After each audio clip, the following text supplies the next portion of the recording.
Bentrovati amici nel vivo della puntata, se così posso dire, in compagnia del presidente della Proloco Domenico Robba.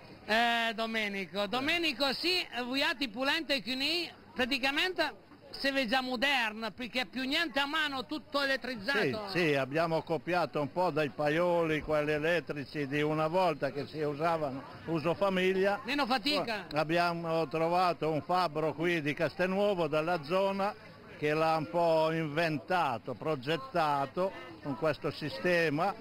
Noi facciamo bollire l'acqua, poi aggiungiamo sale, un po' di olio e burro, poi in questo contenitore vuotiamo la polenta, entra mezzo E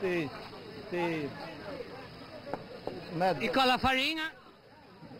Cade la farina piano piano, quando l'acqua adesso non è ancora in ebollizione, bisogna aspettare che sia in ebollizione prima di mettere la polenta.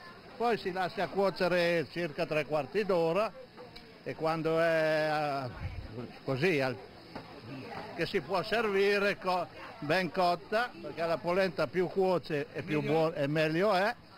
Poi di qua la distribuiamo prima nei tegamini, poi si passa al coniglio. Ecco, andiamo avanti qua.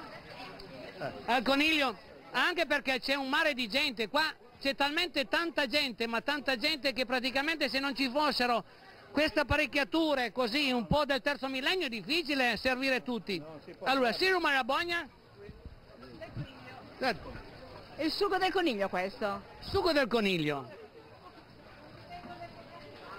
Ci spostiamo e andiamo nel coniglio. Coniglio.